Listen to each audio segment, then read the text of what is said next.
बिनु सत्संग विवेक न होई, हरि कृपा बिनु सुलभ न सोई। ये सत्संग विवेक को देने वाला है और भगवान की कृपा जब होती है तब ही सत्संग सुलभ होता है। हरि अनंत हरि कथा अनंता, कहत सुनत बहुविधि संता। तो हरि की कथा कोई इतनी नहीं है भाई उसको कुछ दिनों में कुछ समय में उसको बांध दिया जाए, नहीं, वो अनंत है। जैसे ईश्वर अनंत है ऐसे ही उसकी कथा भी अनंत है। सागर की गहराई अनंत है, ये आकाश अनंत है, तो हरि अनंत है और वो अनंत सब जगह व्याप्त है। हरि व्यापक सर्वत्र समाना, प्रेम ते प्रगट होई मैं जाना। वो जो सब जगह समाया हुआ है ना परमात्मा, जो सर्वव्यापी सत्ता है, वो कैसे प्रकट होता है? प्रेम ते प्रगट भयो मैं जाना, वो प्रेम से प्रकट हो जाता है। और ये प्रेम की भूमि है, ये जो ब्रज भूमि है ना जी, ये प्रेम की भूमि है।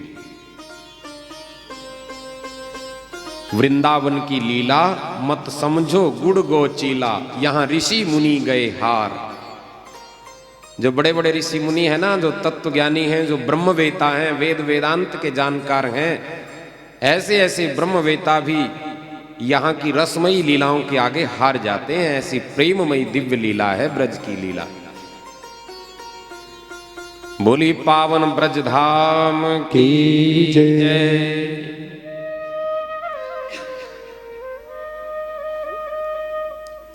तो ऐसी इस पावन भूमि में, ऐसे इस पावन रज में आप अपना ये समय यहां जो व्यतीत हो रहा है ना, ये जीवन के सार्थक, जीवन हमारा सार्थक हो रहा है, ये समय सार्थक हो रहा है।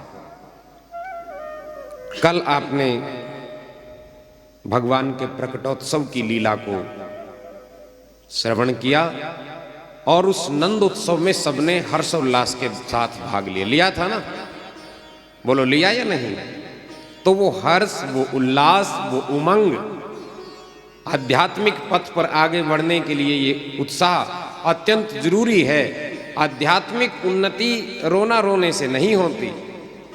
भाई हम उदास बैठे रहें, चिंता करते रहें, ज्यादा विचार करते रहें, क्या करना है क्या नहीं करना है, कौन से जप की विधि ठीक रहेगी, कौन सी नहीं रहेगी, ये मार्ग ठीक है कि वो मार्ग ठीक है, ये इस झंझट में पड़ गए ना तो जीवन बीत जाएगा।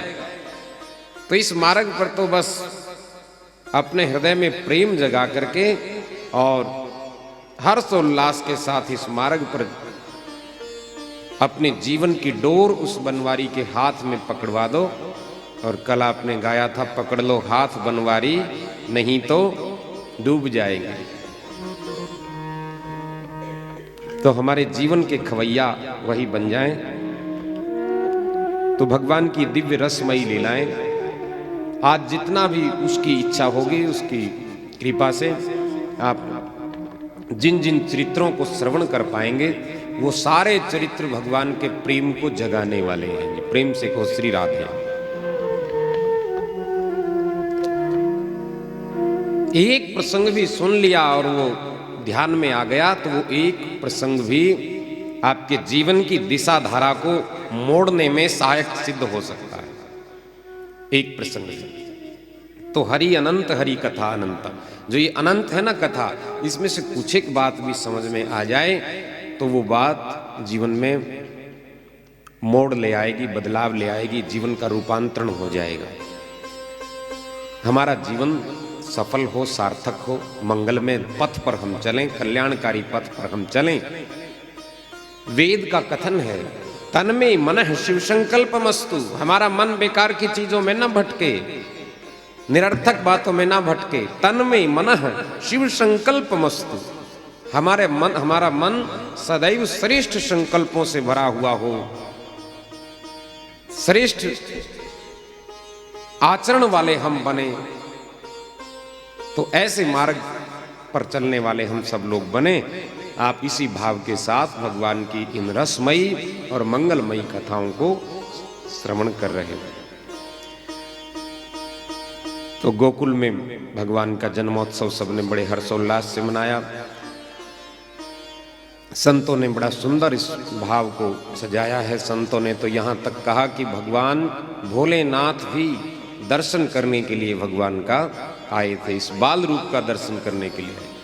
जब पता लगा ना कि गोकुल में जन्म ले लिया है भगवान ने, तो मचल उठे भोलेनाथ भी कि मैं भी जाऊं, मैं भी दर्शन करूं उस बाल रूप का, कैसे होंगे प्रभु। जिस नंदोत्सव में सब ब्रजवासी भाग ले रहे हैं ना, तो उस नंदोत्सव का दर्शन करने के लिए ब्रह्मा जी और शिव जी भी वहां पधारे थे। बोली शंकर भगवान की जय।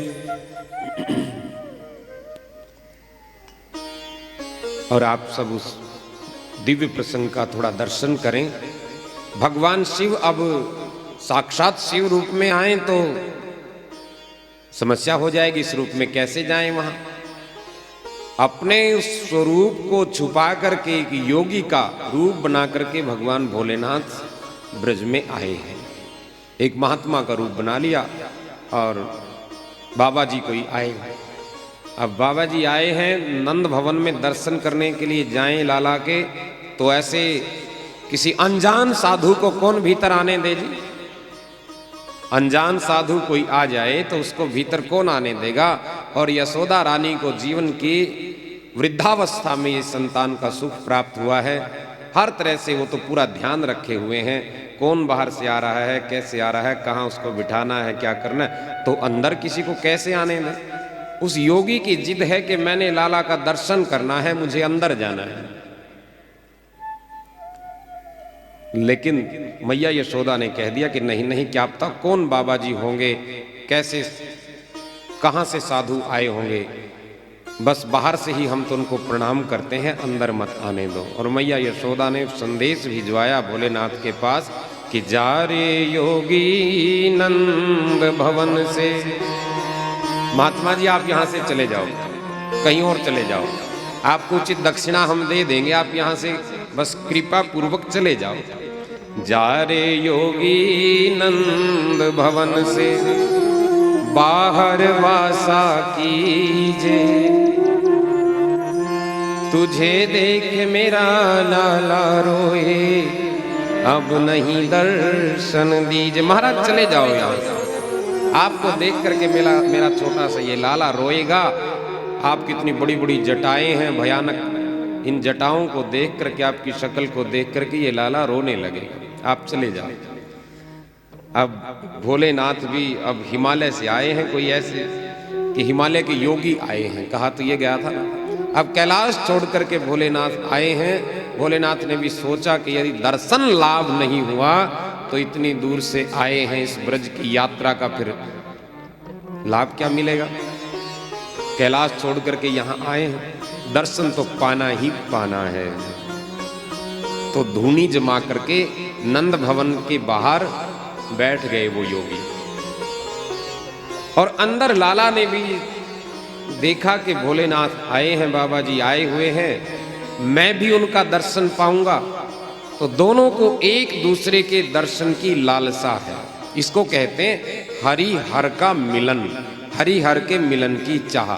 हरि को हर से मिलन की चाह है और हर को हरि से मिलने की चाह है। भगवान शिव हर है ना, हर हर महादेव, और ये हरि है। दोनों को एक दूसरे के दर्शन की चाह है। तो क्या किया, अब रुदन ठान लिया भगवान ने, रोने लगे, जोर जोर के रोने लगे। माता चुप करवाए, चुप ही ना हो, बहुत जोर जोर के रोने लगे।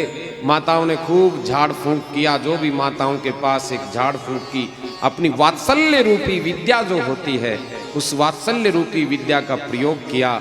लेकिन बालक चुप होने का नाम ही नहीं ले रहा। फिर एक वृद्धा ने कह दिया कि अरे सुनती हो यशोदा रानी, ये बाहर जो योगी आए हुए हैं ना, महात्मा जी हैं, इन्हीं से ही पता कर ले, क्या पता कोई सिद्ध महात्मा हो, हिमालय से आए हैं, कोई सिद्ध योगी जान पड़ते हैं, इन्हीं से ही पूछ लो, कोई मंत्र वंत्र जानते होंगे, सिद्धि इन्होंने प्राप्त की होगी। तो दौड़ी दौड़ी दौड़ी दौड़ी एक मैया बाहर गई और कहने लगी महात्मा जी से, बाबा जी आप बस वैसे ही जटा बढ़ा रहे हो या कुछ मंत्र वंत्र भी जानते हो, कुछ जानते भी हो कि नहीं? क्योंकि ब्रज के वासी ना बड़े भोले भाले थे, सीधे बोले, किसी को क्या कहना है बस जो मन में आया प्रेम से वही कह दिया कि महाराज कुछ जानते हो कि वैसे ही बस जटा बढ़ाए घूम रहे हो? कि नहीं नहीं सब कुछ जानते हैं। बोले हमारा लाला रो रहा है, उस लाला को चुप करने का कोई मंत्र वंत्र जानते हो तो अंदर चलिए।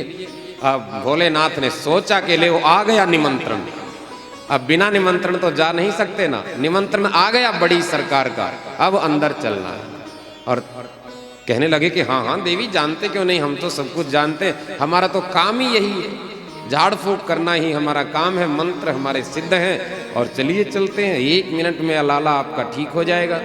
अंदर गए भोलेनाथ, जैसे ही नंद भवन में प्रवेश किया तो देखा, दोनों ने एक दूसरे को जब देखा तो जोर जोर के रुदन जो कर रहे थे ना लाला, अब तो वो मंद मंद सी मुस्कान चेहरे पर आ गई। बोली बाल कृष्ण लाल की जय। सुखदेव जी महाराज कह रहे हैं राजा परीक्षित को, राजन इस झांकी का श्रवण के माध्यम से दर्शन करो, यानी कि सुनने के माध्यम से, सुन रहे हो ना जिसको, उसका दर्शन करो। कथा क्या है? साधना, ध्यान है, कथा ध्यान है। जो कुछ सुनो उसका दर्शन करते रहो, तो ये ध्यान है, बैठे बैठे ध्यान। वैसे कोई ध्यान लगाए, ध्यान लगाते लगाते मन कहीं और दौड़ चला जाता है, ध्यान लगता ही नहीं है।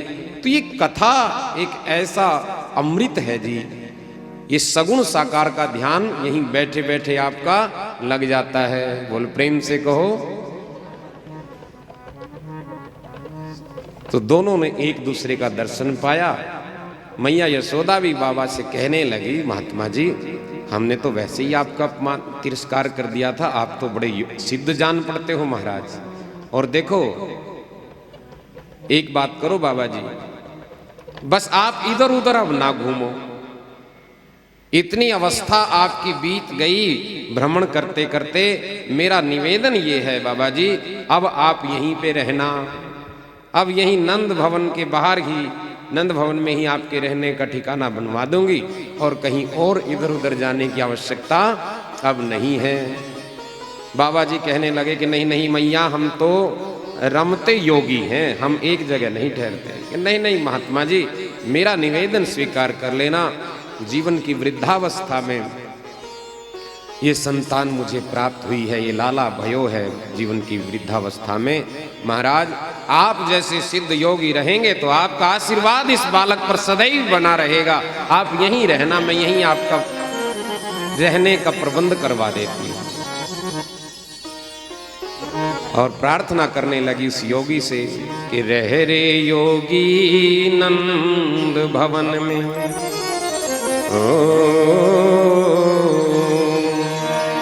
रह रे योगी नंद भवन में, यहीं पे वासा कीजे,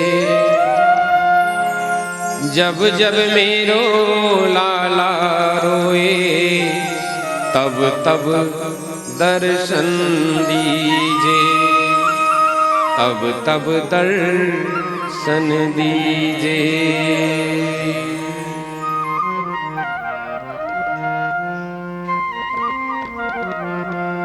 तो ऐसा कहते हैं कि तब से भगवान शिव की सत्ता भी यही नंद भवन में ही वास करती है। बोली शंकर भगवान की जय।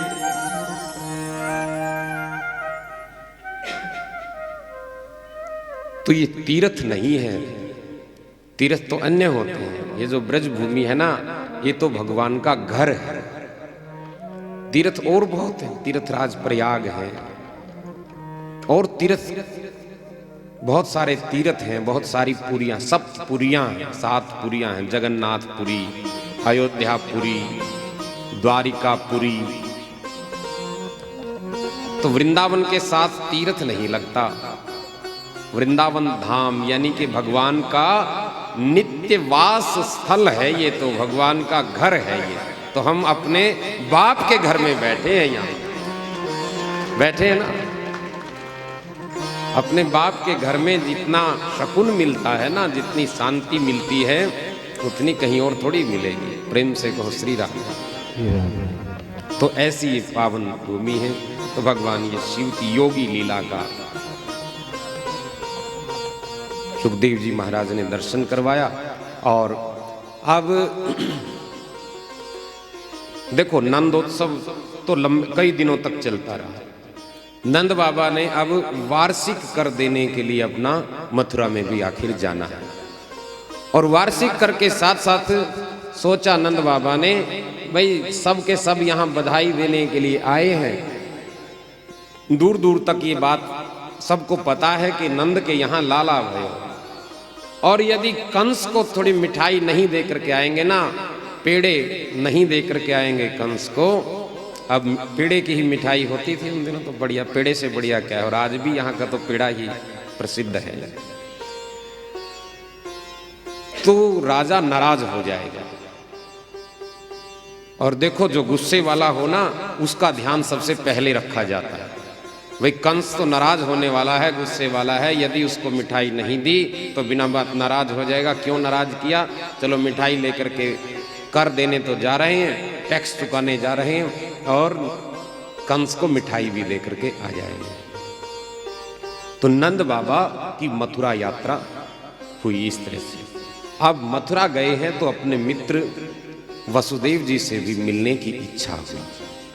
वसुदेव जी नंद बाबा के परम सखा हैं, और वसुदेव जी तो जानते ही हैं कि भगवान ने जो लीला की है, मैं भगवान को वहां छोड़ करके आया हूं नंद बाबा के गोकुल में, और वहां से एक कन्या को लेकर के आया था, जो दुर्गा शक्ति बनकर के, जिसने आकाश में, जो आकाश मंडल में चली गई थी, और जिसने कहा था कि तुझे मारने वाला तो पैदा हो चुका है। तो वसुदेव जी इस बात को जानते हैं। नंद बाबा उनसे मिलने गए, दोनों के बीच में बातचीत हुई, वार्तालाप हुई, सुख दुख की चर्चा हुई, घर परिवार की बातचीत हुई। अब वसुदेव जी महाराज एक बात कहने लगे कि नंद जी ऐसा करो, जल्दी सी आप गोकुल में चले जाओ।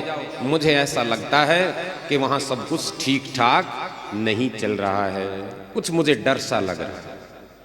अब जो महात्मा लोग होते हैं उनको भविष्य की कुछ झलक दिखाई देती है।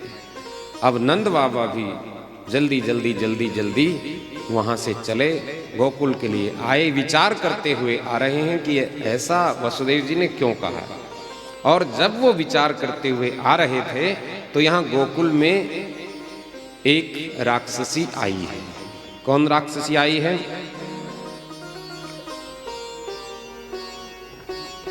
कंस के द्वारा भेजी। अब देखो जब वो ये पता लगा ना कंस को कि तुझे मारने वाला तो जन्म ले चुका है, तो कंस के जितने भी साथी सहचर सखा हैं वो सब के सब आसुरी प्रवृत्ति के हैं। आसुरी प्रवृत्ति यानी कि राक्षसी प्रवृत्ति के हैं। तो सबकी मीटिंग बुलाई, सारे के सारे आ गए। वो सब के सब मायावी हैं। ये विकार जो होते हैं ना, ये मायावी होते हैं, माया का ही रूप ये। तो सबकी मीटिंग हुई, किसी के पास कुछ शक्ति है, किसी के पास कुछ शक्ति है। कोई बिना शरीर के ही कहीं आ जा सकता है, कोई अपने शरीर को बदल सकता है, कोई कुछ रूप बना सकता है, कोई कुछ रूप बना सकता है, कोई किसी पशु का रूप ले लेता है, कोई किसी पक्षी के रूप में हो जाता है। शक्टासुर जैसा एक राक्षस है जो बिना शरीर के ही कहीं चला जाता है, उसका शरीर ही नहीं है। तो उन्हीं में से एक है पूतना। पूतना नाम की जो राक्षसी है, उस पूतना राक्षसी के पास एक मायावी विद्या है। क्या? वो नवजात शिशुओं को मार देती है, अपना रूप बदल के जाती है, नवजात शिशुओं को मार देती है। ऐसी भयानक राक्षसी। तो यहां पूतना आई है गोकुल में, और ये पूतना आई स्वरूप बदल करके आई। ध्यान देना इस प्रसंग पर। ये पूतना उद्धार का जो प्रसंग है,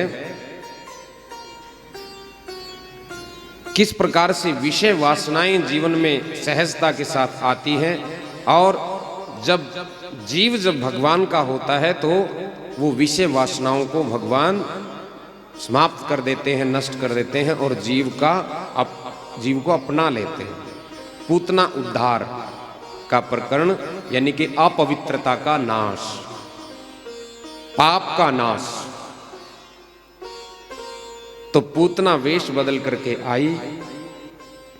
अब सबने सोचा, जो भी ब्रजांगनाएं हैं ना, यानी कि गोकुल की जो माताएं हैं, उन्होंने सोचा कोई लगता है किसी अच्छे कुल से आई होगी। उसने अपना परिचय दिया ना कि मैं मथुरा से आई हूँ और नंद जी के यहाँ लाला भयो है, तो ये बात सुनकर के मैं आई हूँ, बधाई देने के लिए आई हूँ। ऐसा रूप बदल करके आई। जीवन में विकार रूप बदल करके आता है। कोई भी अवगुण है ना जीवन में, थोड़ा थोड़ा प्रवेश करता है, हम उसको अपना लेते हैं। धीरे धीरे वो अवगुण बहुत बड़ा हो जाता है। तो पवित्रता का जीवन में ध्यान रखना चाहिए। कभी भी हम अपवित्रता को जीवन में ना अपनाएं। जहां अपवित्रता है, ये पूतना वहीं जाती है। भागवत में वर्णन आया है कि जहां लोग भगवान के नाम के द्वारा, भगवान के गुणों की चर्चा के द्वारा, भगवान की लीलाओं के श्रवण के द्वारा अपना रक्षा विधान नहीं करते हैं ना, तो वहां पूतना जैसी राक्षसी अपना प्रभाव छोड़ देती है। प्रेम से कहो श्री राधे। इसलिए सदैव सावधानी के साथ हमें भक्ति करनी चाहिए। तो पूतना आ गई यहां। अब भगवान भी लीला कर रहे हैं। अब ये लीला करने के लिए तो आए हैं यहाँ, तो वो उस समय भी रुदन करने लगे। पूतना ने कहा कि तुम्हारे से बच्चे को रखना नहीं आता, मुझे दे दो, मैं इस बालक को चुप करवाऊंगी। अपनी गोदी में पूतना ने उस नवजात बालक को लिया और कालकूट लगा करके अपने स्तन पर आई है, जहर लगा करके, विष। यानी कि विषय वासनाएं, दर्शन करते चले जाएं। विषय वासनाएं जीवन में आती हैं तो विषय वासनाएं विष के समान, और विष का प्रभाव क्या होता है, धीरे धीरे शरीर को समाप्त कर देता है विष। तो इन विषय वासनाओं से, इन दुर्गुणों से, इन विकारों से, यानी कि जो चीजें हमें पतन की ओर ले जाएं, जो बातें, जो आदतें, जो संस्कार, जो विचार हमें नीचे की ओर ले जाएं, गिरावट की ओर ले जाएं, उनसे सदैव सावधान रहना चाहिए, सदैव बचना चाहिए। प्रेम से कहो श्री राधे। तो पूतना ने बालक को अपनी गोदी में लिया और उसको स्तनपान करवाने लगी, दूध पिलाने लगी। दूध पिलाने लगे तो लाला ने क्या किया, देखो लाला की यहां लीला है, सुंदर लीला है। अब जैसे ही पूतना की गोदी में गए हैं लाला, तो आंखें बंद कर ली, आंखें बंद की, और बड़ा सुंदर दर्शन ये आंखें बंद करने का संतों ने सुंदर भाव बनाए हैं, अनेकों भाव बनाए। क्या भाव है? पहला भाव तो ये है, लाला ने सोचा कि देखो मैं असुरों का विनाश करने के लिए यहां आया हूं, असुरों का नाश करने के लिए आया हूं, और उसका श्री गणेश होने जा रहा है पूतना के रूप में। पहली जो असुर है वो पूतना आई है। तो किसी काम का श्री गणेश किया जाए, मंगलाचरण किया जाता है। मंगलाचरण आंख बंद के किया जाता है। आंख बंद करके मानो मंगलाचरण भगवान कर रहे हो, इसलिए आंखें बंद कर ली। बोली बाल कृष्ण लाल की जय। एक भाव और बड़ा सुंदर भाव है, ये पूतना माया है। तो लाला ने सोचा कि देखो एक माँ ने तो मुझे जन्म दिया है, जो मेरा पालन पोषण कर रही है, और है तो ये भी माँ सी ही जो दूध पिला रही है। माँ सी किसे कहते हैं? माँ सी, माँ जैसी, जो माँ जैसी ही हो। तो ये माया मोशी, तो ये क्या कर रही है? इसको भी मैं वही सदगति प्रदान करूंगा जो सदगति मैंने अपनी माँ को देनी है। ओहो, इसका कितना सौभाग्य है। ये विचार करते हुए लाला ने अपने नेत्रों को बंद किया। एक संत का और बड़ा दिव्य भाव है क्या कि भगवान की जो ये दो आंखें, ये दोनों आंखें हैं ना, ये सूर्य और चंद्रमा का प्रतीक है। एक आंख सूर्य है, एक आंख चंद्रमा है। दोनों लोक हैं भगवान के, सूर्य लोक और चंद्र लोक।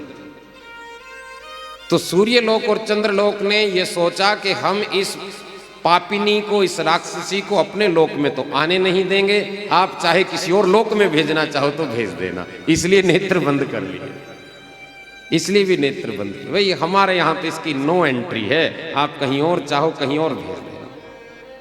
तो बड़े दिव्य भाव बनाए।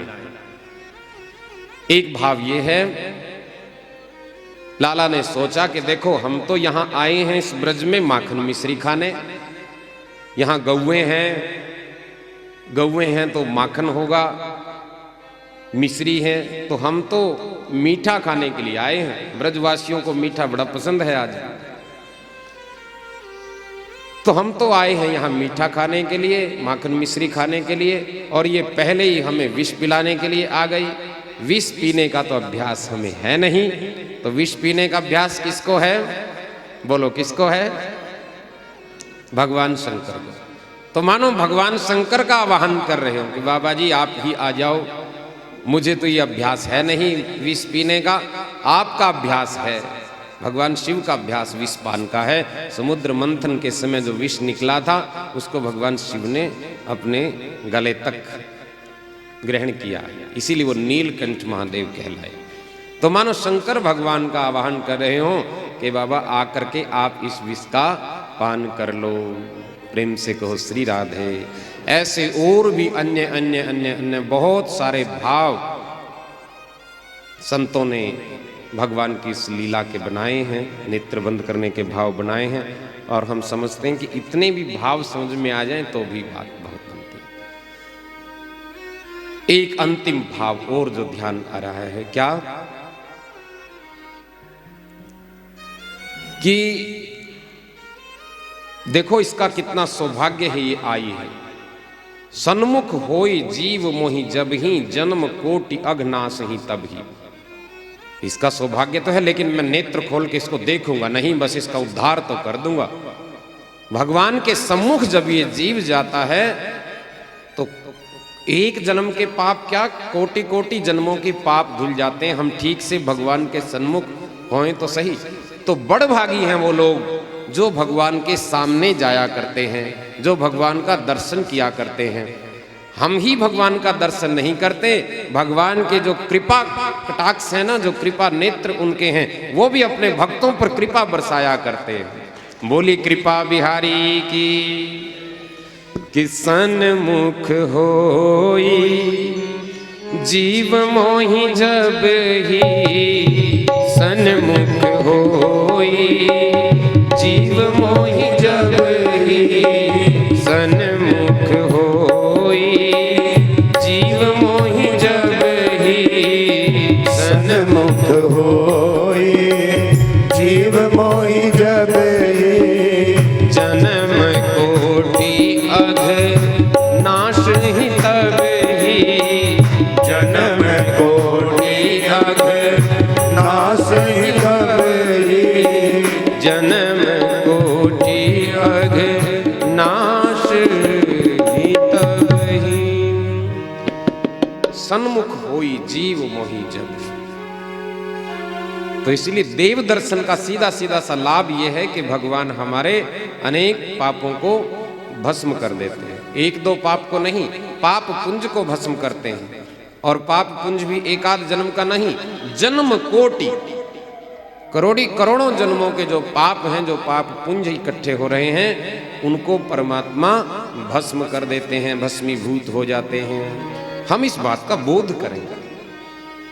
हम भगवान के सामने जाते हैं, अपनी छोटी छोटी डिमांड लेकर के जाते हैं, बस उन्हीं के चक्कर में उलझ के रह जाते हैं। हम ये नहीं जानते कि भगवान इतनी बड़ी कृपा करने वाले हैं। बस हे प्रभु आप हमको अपना लो, हम आपके हैं, हम आप हमारे हैं। और जो भगवान के हो जाते हैं, भगवान को अपना लेते हैं, तुलसीदास जी ने एक बात और उनके बारे में कही है,